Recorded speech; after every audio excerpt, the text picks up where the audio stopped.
Gold, trusted gold buyers. మీరు తాకట్టు పెట్టిన బంగారాన్ని విడిపించి ఈ రోజు ఉన్న మార్కెట్ ధరకు కొనబడును. నమస్కారం, వెల్కమ్ టు ఐ డ్రీమ్. నేను మీ విజిత. ప్రస్తుతం మనతో పాటు ఉన్నారు లైఫ్ కోచ్, సైకాలజిస్ట్ నళిని గారు. ఇప్పుడు వారితో మాట్లాడి అసలు ఆడవాళ్ళ సంపాదన విషయం అయితే కానివ్వండి, ఆడవాళ్ళ పైన కొన్ని జరుగుతూ ఉంటాయి. ఇంట్లో అత్తమామల నుంచి కానివ్వండి, తల్లిదండ్రుల విషయంలో కానివ్వండి, రకరకాలుగా చూస్తూ ఉంటాము. అసలు ఏంటి ఇదంతా ఆడవాళ్ళు ఎప్పటికీ భరించాల్సిందేనా అని చెప్పి కొంతమంది ఆడవాళ్ళు అనుకుంటూ ఉంటారు. వీటన్నింటి గురించి ఇప్పుడు క్లియర్గా మేడంతో మాట్లాడి తెలుసుకునే ప్రయత్నం చేద్దాం. నమస్తే అండి. నమస్తే అండి. ఎలా ఉన్నారు? బాగున్నాండి. ప్రత్యేకించి ఆడవాళ్ళ గురించి మాట్లాడాలంటే మనం అంటే లేడీస్గా ఉండి లేడీస్ గురించి మాట్లాడడం కొన్ని వరకు ఓకే. అంటే అందరూ లేడీస్ని తప్పు పట్టడం కోసం అని కాదు, కొంతమంది ఉన్నారు. ఒకప్పటి కాలంలో ఆడవాళ్ళ సంపాదన అనేది లేదు. వాళ్ళు ఎంతసేపు ఉన్నా మగవారు సంపాదించి తీసుకొచ్చిస్తే దాన్ని మెయింటైన్ చేయడం కానివ్వండి, దాన్ని సర్ది పెట్టి అందరికీ సమంగా ఇవ్వటం కానివ్వండి, ఫుడ్ దగ్గర నుంచి ప్రతి ఒక్క రెస్పాన్సిబిలిటీ ఇంట్లో వాళ్ళు తీసుకునేవాళ్ళు. కానీ ఇప్పుడు చూసుకుంటే మనకు గత కొన్ని సంవత్సరాల నుంచి అలా లేదు. ఈక్వల్గా సంపాదిస్తున్నారు. ఇంకేమన్నా అంటే ఆడవాళ్ళే ఎక్కువ సంపాదించే ఫ్యామిలీస్ కూడా ఉన్నాయి. అంటే కొంతమంది దాన్ని సద్వినియోగం చేసుకుంటున్నారు సంపాదించిన సొమ్ముని. కొంతమంది మాత్రం నిజంగా వాళ్ళ షాపింగ్ కోసము, వాళ్ళ ఆడంబరాల కోసమే వాళ్ళు జాబ్ చేస్తున్నారేమో అనే విధంగా ఉండే ధోరణి కూడా చూస్తున్నారు. దీని గురించి మీరేం చెప్తారు? మంచి క్వశ్చన్ అండి. ఎందుకంటే రకరకాల మంది ఆడవాళ్ళతో సంబంధించిన కార్యక్రమాలు చేస్తూ ఉంటాను. అలాగే నారీసెల్ అని ఒక ఉమెన్ సెల్ కూడా నిర్వహిస్తూ ఉంటాను అనమాట నేను. సో దాని ద్వారా ఏంటంటే ఎంతో మంది ఆడవాళ్ళతో మాట్లాడి వాళ్ళ అనుభవాలు కొన్ని సంవత్సరాలుగా తెలిసి ఉన్నాయి. రకరకాల ఆడవాళ్ళు వాళ్ళ సమస్యలన్నీ తెలుస్తుంటాయి. అంతే. మీరు అన్నారు సరే, సంపాదన సద్వినియోగం. అవును, సంపాదన నిజంగానే పెరిగింది. సంపాదించడం అనేది ఒక మంచి విషయంగా ఉంది. ఒకప్పుడు ఎందుకు మగవాడు తెస్తాడు, నువ్వు తినుకొచ్చవచ్చుగా, నీకెందుకు అనే తల్లిదండ్రులు కూడా ఇప్పుడు అలా ఎందుకు చదివిస్తున్నాం కదా, చదివిస్తున్నప్పుడు నువ్వు సంపాదించుకోవడానికి మేము ఇంత చదివించడం ఎందుకు అనే తల్లిదండ్రుల స్టేజ్కి వచ్చాం మనం. అవునండి. ఎందుకంటే ఆ అమ్మాయిలు కూడా వీళ్ళు పాపం నా సంవత్సరానికి 4 లక్షలు 5 లక్షలు పెట్టి ఇంజనీరింగ్ లో ఏవో చేయించిన తర్వాత మళ్ళీ అంత ఖర్చు పెట్టి పెళ్లి కూడా చేసిన తర్వాత తల్లిదండ్రులు ఇప్పుడు డిమాండ్ చేస్తున్నారు, నీకు అంత పెట్టి నేను ఇంజనీరింగ్ చేయించింది అనుకో నువ్వు ఇంట్లోకి వచ్చినా కదా, ఇదైతే నేను ఖాళీ తక్కువ డబ్బులతో డిగ్రీ చేయించేదానిగా అని చెప్పి అమ్మా నాన్నలే ఫోర్స్ చేసి మరి పిల్లల్ని జాబ్ లేకపోతే వాల్యూ లేకుండా ఉంది ఒకటి. అందువల్ల కూడా సంపాదన అనేది వెళ్తున్నారు. ఒకటి మనకు కూడా సంపాదన ఉండాలి, లేకపోతే ఎలాగా మనం ఒకళ్ళ మీద ఆధారపడేది ఏంటి అన్న భావన ఉంది. అసలు సంపాదనలు కూడా అయిన తర్వాత పెళ్లిళ్ళు అవుతున్న పరిస్థితి కాబట్టి అలా కూడా ఉంది. ఏ రకంగా చూసినా ఇప్పుడు కొంచెం ఆదాయ మార్గం అనేది ఆడవాళ్ళకి కొంచెం పెరిగింది ఒకప్పుడుతో పోల్చుకుంటే. కరెక్టే. అయితే కాకపోతే సద్వినియోగపరచుకుంటున్నారా అంటే 2 రకాలుగా సద్వినియోగపరచుకోవట్లేదు. ఒకటి ఇప్పుడు మీరన్న ఫ్యాక్టర్ ఏదంటే ఆడంబరాలకు వెళ్ళిపోవడం. ఇది ఎలాంటి చోట్ల చూస్తున్నాను ఎక్కువ అంటే భర్త ప్రైమరీ బ్రెడ్ విన్నర్, అంటే కొంచెం ఆయన ఉద్యోగం కానీ ఆయన సంపాదన కానీ కొంచెం పై స్థాయిలో ఉండి ఎక్కువ సంపాదిస్తూ ఉన్నారు.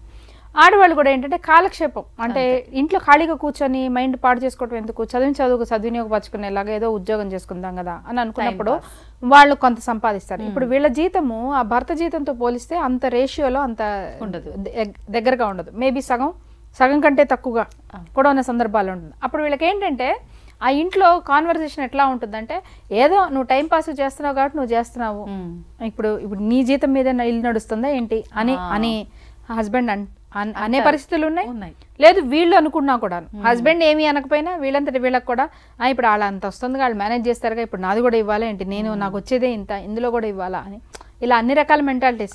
కానీ ఇలాంటి చోట్ల మనం ఏం చేస్తున్నాం అంటే ఆ వచ్చే డబ్బు అటు ఇటు కాని డబ్బు కాబట్టి దీన్ని ఒక ఇన్వెస్ట్మెంట్ గానో ఒక సేవింగ్ గానో చేయాలి అన్న ఒక బాధ్యత తీసుకోవట్లేదు చాలా మంది ఆడవాళ్ళు ఇళ్లలో. ఇది నేను మాట చెప్తే కొంతమందికి నాకు కోపం వస్తుందేమో కానీ పర్వాలేదు, సత్యవాది లోక విరోధి అంటారు కాబట్టి అటు ఇటు కాకుండా కొంత సంపాదన వస్తున్న సందర్భంలో ఇది ఏముందిలే అని అనుకొని కేవలం వాళ్ళ కోరికలు అంటే ఏవో ఇది చేద్దాం అది చేద్దాం. ఎస్, మనం ఎదుగుతున్న క్రమంలో చాలా రేపొద్దు నేను సంపాదించినప్పుడు అది తినాలి, ఇది కొనుక్కోవాలి, ఇట్లా చేయాలి అందరికి ఉంటుంది. కొన్ని సంవత్సరాలకు ఖచ్చితంగా మన కోరికలు తీర్చుకోవడం కోసం మన సంపాదన వాడాలి, అందులో కాదనే పనే లేదు. మనకు కూడా బకెట్ లిస్ట్ ఉంటుందిగా, అది టిక్ చేసుకోవడానికి వాడుకోవచ్చు. కానీ తర్వాత అయినా సరే అన్ని కోరికలు ఒకటేసారి అవ్వవు, కొన్ని 5 సంవత్సరాలు అయ్యే ఉంటాయి, కొన్ని 10 సంవత్సరాల తర్వాత అయ్యే ఉంటాయి. కానీ ఈ మధ్యలో అయినా సరే నువ్వు నీ జీతాన్ని ఎలా ప్లాన్ చేస్తున్నావు. ఇది ఎందుకు చెప్తున్నా అంటే పర్టికులర్గా నేను ప్రత్యేకంగా చూశాను. నేను కొన్ని సంవత్సరాలు టీచర్గా పనిచేశాను, 10-15 సంవత్సరాలు నేను టీచర్గా పనిచేశాను.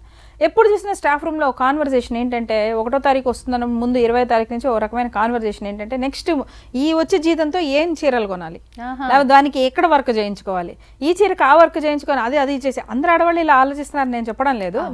నేను ప్రత్యక్షంగా చూసిన 1-2 కేసెస్ ఇవి. అంటే ఏంటి, నీకు ఎంతకి నీ సంపాదన అంతా కూడా నువ్వు చీరలకి వర్క్లకి పెట్టేస్తావా, లేదు బంగారాలకే పెట్టేస్తావా, ఓకే లేదు ఏదైనా ఇలాగా. అంటే వాళ్ళ సెక్యూరిటీ గురించి కానీ వాళ్ళ కుటుంబంలో అదొక ఇన్వెస్ట్మెంట్ రూపంలోనే కానీ నువ్వు నెలకి 1000 రూపాయలైనా సేవ్ చేయి.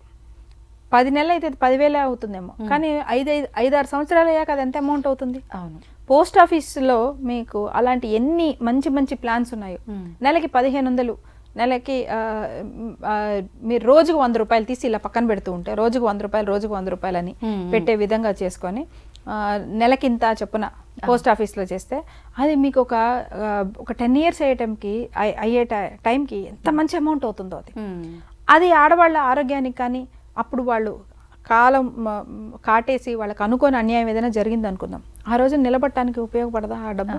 అంటే కొంతమంది ఇంట్లో పెద్దవాళ్ళు ఉండి ఇలాగే మీరు చెప్పిన విషయం ఏదైతే ఉందో, ఫర్ ఎగ్జాంపుల్ ఫ్యూచర్లో ఇలాంటి ఇబ్బంది వచ్చి చేతిలో డబ్బులు లేని పరిస్థితి వస్తే ఇది నీకు ఉపయోగపడుతుందేమో, నువ్వు ఎందుకు ఇలా వృధా చేస్తున్నావు అనే సందర్భాలు ఉంటే వాళ్ళపైన వీళ్ళకు కోపం రావడం, ఏంటి ఇప్పటి వరకు మేము ఖర్చు పెట్టలేదు, ఏం చేయలేదు, మీ చేతుల్లో మీరు ఇచ్చిందే చేసినాం, ఇప్పుడు మేము సంపాదించిన తర్వాత కూడా అట్లనే చేయమంటారా, ఈ టైప్ లో ధోరణి ఎక్కువ అవుతుంది. కానీ ఆలోచన అనేది అక్కడితో ఆపేస్తాం మన. అంటే ఆ క్రిటిసైజ్ చేసేవాళ్ళు కూడా కన్స్ట్రక్టివ్ క్రిటిసిజం ఇవ్వాలండి. అంటే ఫర్ ఎగ్జాంపుల్ ఇప్పుడు కొన్ని ఇళ్లలో చూస్తాము, భార్యాభర్తలు కలిసి సంపాదించుకొని ఖర్చు పెట్టుకుంటున్నారు అనుకోండి, ఆ ఇంట్లో వాళ్ళు వెనకాల నష్టపెడుతూనే ఉంటారు, ఖర్చులు పెట్టేస్తున్నారు. అదే తన కూతురు ఇంట్లో ఏదైనా ఒక ఫంక్షన్ అవుతుంది అనుకోండి, నేను ఇంతలో పెట్టాలంటే అంతేం సరిపోతుంది, ఈ మాత్రమైనా పెట్టకపోతే ఎలా, మరి అప్పుడు గుర్తు రాలేదా నీకు అది వాళ్ళ సంపాదనని? అదే కదా. సో ఇచ్చే క్రిటిసిజం కన్స్ట్రక్టివ్ గా ఉండాలి.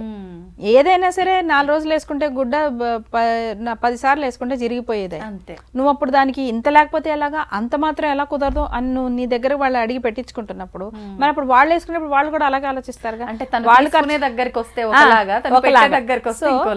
మనం మన తప్పులు మనం ఎంచుకొని మనం కరెక్ట్ చేసుకోవాలి, కానీ అది కన్స్ట్రక్టివ్ గా జరగాలి, బ్యాలెన్స్డ్ గా జరగాలి. నీకైనా అదే రూల్, నాకైనా అదే రూల్ అనే విధంగా మనం ఆలోచించగలిగితే కుటుంబంలో అందరూ కలిసి క్యూములేటివ్ గా ఫైనాన్షియల్ థింగ్స్ ని చాలా బాగా మేనేజ్ చేసుకోగలుగుతారు. భర్త దాంతో బాగానే నడుస్తున్నప్పుడు ఈ భార్య చిన్న మొత్తమైనా కానివ్వండి, ఆ చిన్న మొత్తం కూడాను అది వాళ్ళు ఇన్వెస్ట్మెంట్ కోసమో లేకపోతే సైడ్ లో మనకి ఎమర్జెన్సీ ఫండ్ గానో వాడుకుంటే అది ఏ నాటికైనా సరే ఈ వైఫ్ కి ఉపయోగపడుతుంది.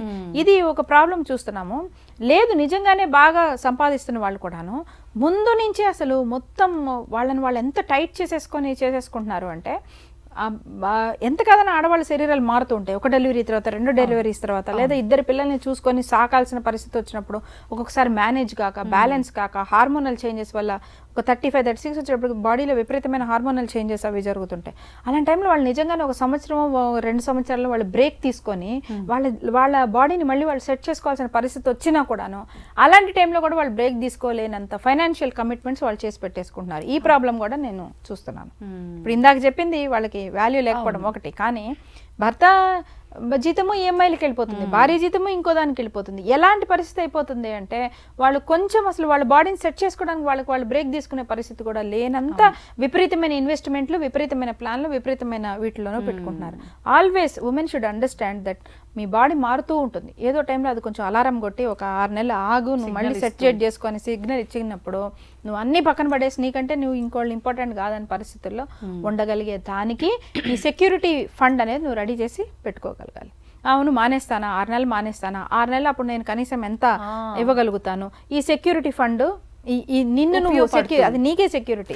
ఆ ఫండ్ నువ్వు కనీసం నువ్వు ఉద్యోగంలో చేరుతున్న మొదటి నెల నుంచి కొంత అమౌంట్ అయినా నువ్వు పక్కన పెట్టుకోగలిగితే నిజంగా నీకు ఎప్పుడో ముసలివాడు అయినప్పుడు కాదు, ఇప్పుడు మధ్యలో నీకు ఏదైనా బాడీ నీకు సహకరించిన సమయంలో కూడా నువ్వు కనీసం ఒక 6 నెలలు బ్రేక్ తీసుకొని మళ్ళీ నువ్వు బౌన్స్ బ్యాక్ అవ్వడానికి నీకు అది ఉపయోగపడుతుంది. నిజంగా మీరన్నమాట వాస్తవము. అది వాళ్ళు చాలా చాలా ప్రెషర్స్ పెట్టుకుని అవి కట్టలేక జాబ్ ఒక 2 రోజులు మానేద్దాము అనుకున్నా అవి కట్టలేకపోతామనే ఇబ్బందులు ఉండి కొంతమంది, సింగిల్ పేరెంట్ గా ఉన్న కొంతమంది కూడా ఒకే ఇన్కమ్ మీద పిల్లల్ని చేయాల్సి అంతా ఉన్నప్పుడు కూడా నేను రెస్ట్ తీసుకుంటే నాకు ఇక్కడ ఒక రోజు మైనస్ అయిపోతుంది వచ్చే శాలరీలోనే ఆలోచించే వాళ్ళు చాలా మంది ఉన్నారు. అట్లాంటప్పుడు మీరు అన్నట్టుగా కొంత ఒక 50 రూపీస్ 100 రూపీస్ సేవ్ చేసినా అది ఒకనొక రోజు దేనికో ఒక రోజు ఉపయోగపడుతుండొచ్చు. ఇప్పుడు మనం పెట్టేది చిన్న అమౌంటే కావచ్చు, కానీ కొన్ని రోజుల తర్వాత అది ఎంతో హెల్ప్ అవుతుంది. ఈ బట్టల మీద వీటి మీద పెట్టుకొని చేసుకుంటారు. బంగారం అంటే రీసేల్, అది ఇన్వెస్ట్మెంట్ అది అంటారు. అది ఒక మైండ్ సెట్, అది ఒక different mind set, different investment. కానీ ఎంత ఇన్వెస్ట్మెంట్, అది ఎంతవరకు ఇన్వెస్ట్మెంట్? నిజంగానే కష్టం వచ్చిన వెంటనే ఇప్పుడు నిజంగానే వెళ్ళిపోయి 2 గ్రాములది అమ్మేసేసి ఇంకొంచెం కష్టం వచ్చినప్పుడు 4 గ్రాములది అమ్మేసి చేస్తున్నావా? నీ మనసు ఒప్పుతోంది అసలు అది చేయడానికి? చెప్పడానికి చెప్తున్నావు, కానీ నిజంగా నీ మనసు ఒప్పుతోందా? అప్పుడు కూడా నువ్వు మళ్ళీ అప్పే చేస్తున్నావా, హ్యాండ్ లోన్సే తీసుకుంటున్నావా? అలాంటప్పుడు నువ్వు ఏదైతే బంగారం కొంటే అది ఇన్వెస్ట్మెంట్ అని నిన్ను కన్విన్స్ చేసుకుంటూ పెట్టుకుంటున్నావో, అది నువ్వు ప్రాక్టికల్ గా వాడుతున్నావో, ఇవన్నీ ఎవరికి వాళ్ళు వేసుకునే ప్రశ్నలు. అందుకంటే క్రిటికల్ గా ఉండాలి, అంటే కన్స్ట్రక్టివ్ గా. నిజంగా నా మైండ్ సెట్ ఏంటి, నేను నిజంగా గ్రామ బంగారమైనా అమ్మడానికి నాకు ప్రాణం ఒప్పదు అన్నప్పుడు నువ్వు అది ఇన్వెస్ట్మెంట్ అని మాట్లాడుకో. నాకు కొనుక్కోవాలనిపిస్తుంది, కొనుక్కో, ఎంతవరకు వేసుకోగలవో అంతే కొనుక్కో, అంతే. అయిపోయాక ఆపేసాయి, మళ్ళీ డబ్బులు పరంగానే సేవ్ చేయి. లేదు నేను దాని బంగారంలానే చూస్తానని అంటావా, అప్పుడు దాని బంగారంలానే చూడు, ఇన్వెస్ట్ లానే చూడు. ఎప్పుడు అవసరం వస్తే నీ బంగారమైన అమ్మేసి నువ్వు రెస్ట్ తీసుకోగలిగే అంత ఆ బంగారాన్ని అలా వస్తువే చూడు. అంత ధైర్యం కూడా ఉండాలి, ఆ ధైర్యం అయినా తెచ్చుకోవాలి, క్లారిటీ తెచ్చుకో, అంతే తప్ప ఒకసారి ఒకలా కాదు. అందుకని ఏ సంపాదన అయినా సరే నీకు అది ఉపయోగపడటానికి, నీ భవిష్యత్తు ఉపయోగపడినప్పుడు కాలక్షేపంగా మాత్రం డబ్బు సంపాదన అనేది చూడవద్దు. రూపాయి సంపాదించినా 100 రూపాయలు సంపాదించినా అది సద్వినియోగ పరచుకునే బాధ్యత సంపాదించుకునే వాళ్ళ చేతుల్లోనే ఉంటుంది. అంతే తప్ప నువ్వు ఇష్టాలకి దాన్ని వాడేసేసి ప్లానింగ్ ఇన్వెస్ట్మెంట్ మాత్రం ఆయన చూసుకుంటాడు అనంటే మాత్రం అది కరెక్ట్ కాదు. చాలా మంది వాడే పదాలు అవి. వాస్తవం. అవును, మీరన్న ఈ బంగారం విషయం కూడా ప్రతి ఒక్కరు చేసే మిస్టేక్. అదే ఒక రకంగా అంటే మనకు కరెక్ట్ అనిపిస్తుంది నిజంగా, ఆ పాయింట్ ఆఫ్ వ్యూలో ఆలోచిస్తే. కానీ అది నిజంగా ఇప్పుడు మీరు చెప్పిన తర్వాత ఇది రాంగ్ ఏంటి అనే ఒక క్వశ్చన్ మార్క్ వస్తుంది. చూద్దాం మన వాళ్ళకి ఎలా రిసీవ్ చేసుకుంటారో దీన్ని. థ్యాంక్ యూ అండి, thank you very much. Thank you.